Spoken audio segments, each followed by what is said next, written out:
बड़ी सोच के जादू पर विश्वास कीजिए। आप जितना बड़ा सोच सकते हैं, जितने बड़े सपने देख सकते हैं।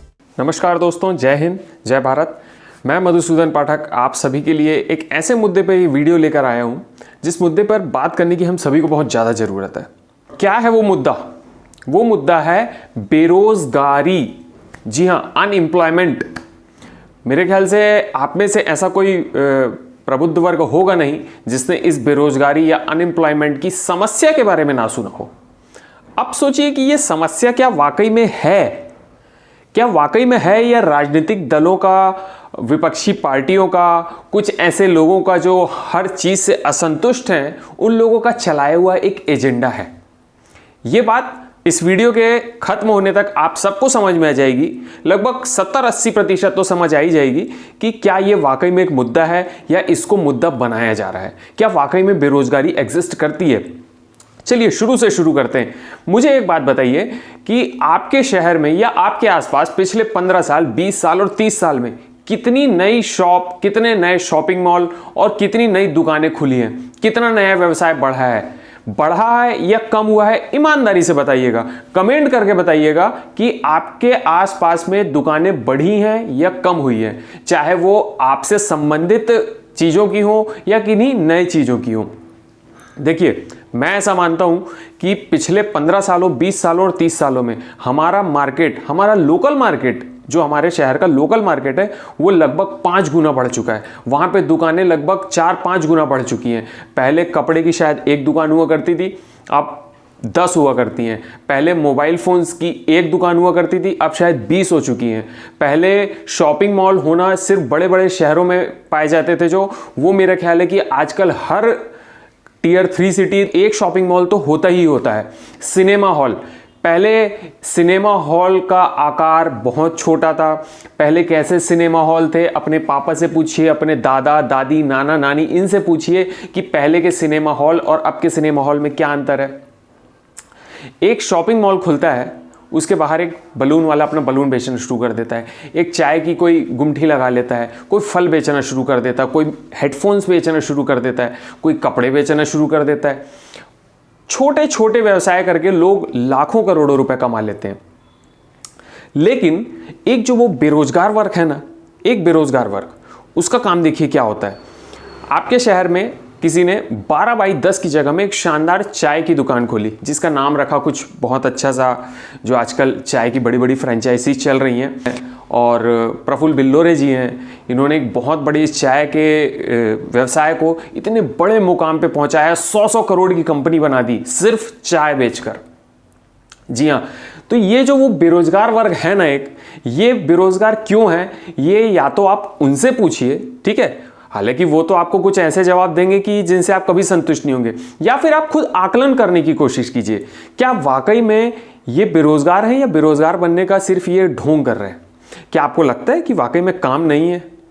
मेरी एक बात मान के चलिए, जिसने जो देखना है वो वही देखेगा, ठीक है। यदि आप सारा दिन और सारे हफ्ते, सारे महीने और साल भर आप सोचते रहेंगे red car, red car, red car, तो जब आपको रेड कार सैकड़ों की भीड़ में भी दिखाई देगी ना, आप उस रेड कार को पहचान लेंगे। क्यों? क्योंकि आपके दिमाग में हमेशा वो चीज चल रही थी। तो वो बेरोजगार भाई, मेरे वो बेरोजगार दोस्त जो किसी काम धंधे की तलाश में है लेकिन उन्हें काम धंधा नहीं मिल रहा है, उनके लिए एक बड़ा मैं ये काम है जो उन्हें दे देता हूं। आप ऑलरेडी चूंकि बेरोजगार हैं, तो मेरा ख्याल है इतना काम तो आप कर ही सकते हैं। आप अपने आसपास के एरिया में जाके ये पता कीजिए कि कितने दुकान वालों को किसी काम वाले की जरूरत है, कितने दुकानों में, कितने इलाकों में किसी दुकान की जरूरत है, चाहे वो फोटोकॉपी शॉप की जरूरत है, चाहे वो मेडिकल शॉप की, चाहे वो किराना शॉप की, चाहे सब्जी की, चाहे होम डिलीवरी की, चाहे होम डिलीवरी फूड प्रोडक्ट हो, होम डिलीवरी डेयरी प्रोडक्ट हो, और ऐसी बहुत सारी चीजें हैं, ऐसी बहुत सारी चीजें हैं जिनकी लोगों को जरूरत है। नौकरी या अपना धंधा, बिजनेस करने का एक शॉर्टकट देने वाला हो, आप वो ट्राई करके देखिए, आपको कोई ना कोई नौकरी जरूर मिलेगी, आप कोई ना कोई काम जरूर स्टार्ट कर लेंगे। क्या है वो? सबसे पहले तो अपने आप से 3 सवाल पूछिए। पहला, आपको क्या आता है? दूसरा, आपको कितना आता है? और तीसरा सबसे जरूरी सवाल कि आपको कितना आता है। डिग्री की बात नहीं कर रहा हूं, बिल्कुल नहीं। आपके पास हो सकता है graduation, post graduation, computer etcetera, बहुत सारी डिग्रियां होंगी। मैं किसी स्किल की बात कर रहा हूं। आप भी इस बात पे बिलीव करते हैं और नहीं करते, तो मैं आपका बिलीव अभी करवा देता हूँ कि किसी भी जॉब में, किसी भी बिजनेस में क्या अच्छी कम्युनिकेशन स्किल की ज़रूरत है, क्या अच्छी बॉडी लैंग्वेज की ज़रूरत है, क्या अच्छे गेस्चर, अच्छे व्यवहार की ज़रूरत है, अच्छे लुक की ज़रूरत है, अच्छे ड्रेसिंग सेंस की ज़रूरत है? यदि आप इस बात पे बिलीव करते हैं तो बहुत अच्छी बात है, और नहीं करते तो मैं आपको अभी एक एग्जांपल देता हूँ। आप किसी बैंक में गए, पहले काउंटर में पहुँचे जहाँ आप अपना अकाउंट खुलवाना चाहते हैं। अब आप जैसे ही काउंटर पर पहुंचे कि इस काउंटर पर मुझे अकाउंट खुलवाना है, वो आपको एक आदमी दिखता है जिसने बड़ी गंदी सी फटी हुई शर्ट पहनी है, जिसकी शर्ट के कुछ 2 बटन ऊपर के खुले हुए हैं, जिसके बाल अव्यवस्थित हैं और जिसकी दाढ़ी बड़ी हुई है, ठीक है, और कुछ भी मैनेज्ड नहीं दिख रहा है। क्या आप पसंद करेंगे ऐसे बैंक में ऐसे व्यक्ति से अपना अकाउंट खुलवाना? बिल्कुल नहीं ना। जनरली हम ये देखते हैं, चाहे सरकारी बैंक हो चाहे प्राइवेट बैंक हो, वहाँ के कर्मचारी एक अच्छी वेशभूषा, एक अच्छे व्यवहार के साथ हमें दिखते हैं। क्यों? क्योंकि जब आप पब्लिक से इंटरेक्ट करते हैं, जब आप किसी ऐसे व्यापार को रिप्रेजेंट करते हैं, वहाँ पे आपका एक अच्छा गेस्चर उतना ही इम्पॉर्टेंट है जितना कि आपके व्यापार में आपकी सर्विसेज, आपका अच्छा लुक, आपका अच्छा गेस्चर, आपका अच्छा व्यवहार आपके व्यापार, आपकी दुकान का रिप्रेजेंटेशन करता है। तो उसका अप टू डेट होना बहुत ज़रूरी है। और यदि ये 3 स्किल्स आपके अंदर हैं और यदि आपको लगता है कि इन 3 स्किल्स में से किसी भी चीज़ में कमी है, तो आज से उस पर काम करना शुरू कीजिए। जी हाँ, यदि आप अपनी स्किल डेवलप करेंगे, आप अपनी कोई एक्स्ट्रा स्किल डेवलप करेंगे, तब आप भीड़ में से अलग बनेंगे, तब आप उन लोगों की नज़रों में आएंगे जहां आपको होना चाहिए, जिस व्यापार में आपको होना चाहिए, जिस नौकरी में होना चाहिए, जिस जॉब में या जिस क्षेत्र में आप जाना चाहते हैं। जब आप उससे जुड़ी हुई किसी स्किल को अपने अंदर डेवलप करेंगे, तब आप को अपॉर्चुनिटी और मौके मिलने की संभावना बढ़ जाएगी। जो हो गया पास्ट में, आपने कुछ और पढ़ाई करनी थी, आप नहीं कर पाए, ये सब चीज़ छोड़िए। आज और अभी से ये सोचिए कि अब आप क्या बदल सकते हैं।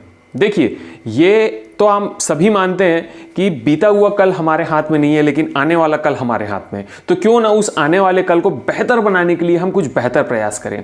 देखिए, आज ये 3 चीज़ें जो हैं, वो 3 चीज़ें मैं आपको बताता हूं कि वो कौन सी हैं जो डिसाइड करेंगी कि अगले 2 साल, अगले 5 साल, अगले 10 साल में आपका जीवन कैसा होगा। पहली चीज़, आप किन लोगों के साथ उठते बैठते हैं, आपका पीयर ग्रुप, आपके दोस्त कौन लोग हैं, ये बहुत इंपॉर्टेंट है कि आज आप किन लोगों के साथ उठना बैठना घूमना फिरना करते हैं।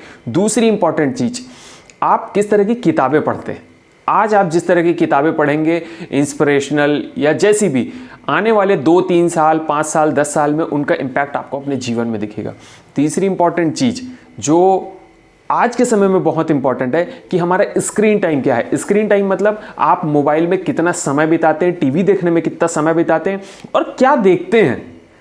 जरूरी ये नहीं है कि आप बहुत ज़्यादा समय बिता रहे हैं, जरूरी ये भी है कि आप क्या कंटेंट देख रहे हैं। आपका स्क्रीन टाइम कितना ज़्यादा है, वो आने वाले आपके 2 साल, 5 साल, 10 साल डिसाइड करेगा। एक ज़रूरी बात बताता हूँ, अमूमन ये जब आप अपने दोस्तों से मिलते हैं या अपने रिश्तेदारों से मिलते हैं, शायद एक कॉमन बात सब करते हैं कि यार मैं अपने बच्चे की मोबाइल की लत से बहुत परेशान हूँ। करते हैं बात? यदि करते हैं तो कमेंट में यस लिख दीजिए और एक लाइक कर दीजिए इस वीडियो को कि पाठक जी ये बिल्कुल सही बात बोली आपने कि मैं भी अपने बच्चे के इस मोबाइल एडिक्शन से बहुत परेशान हूँ। इस मोबाइल एडिक्शन से क्या आप खुद ग्रसित नहीं है? थोड़े तो होंगे, बच्चे बराबर ना सही लेकिन थोड़े तो होंगे। बस फर्क इतना है कि आप दोनों का कंटेंट अलग अलग है, राइट? बच्चा कार्टून और वीडियोस देख के समय बिता रहा है, आप सोशल मीडिया पे अपना दूसरी चीज़ों पे समय बिता रहे हैं। फर्क सिर्फ इतना है। दोस्तों, वीडियो को ज़्यादा लंबा ना करते हुए मैं अपनी वीडियो को यहीं विराम देता हूं और जाते जाते एकदम एक स्पष्ट बात कहता हूं कि मेरे उन भाइयों को जिनको भी अपनी किसी स्किल पे वर्क करना है, अपनी इस कौन से स्किल पे काम करना है, कैसे उसको डेवलप करना है, यदि इस बारे में कोई भी जानकारी आइडिया चाहिए तो मेरा इंस्टाग्राम हैंडल यहाँ नीचे दिया हुआ है और आप मुझे कमेंट पे मेरे इंस्टाग्राम पे DM करके मुझसे बात कर सकते हैं, पूछ सकते हैं। हम मिलजुल के इस समस्या का समाधान निकाल सकते हैं।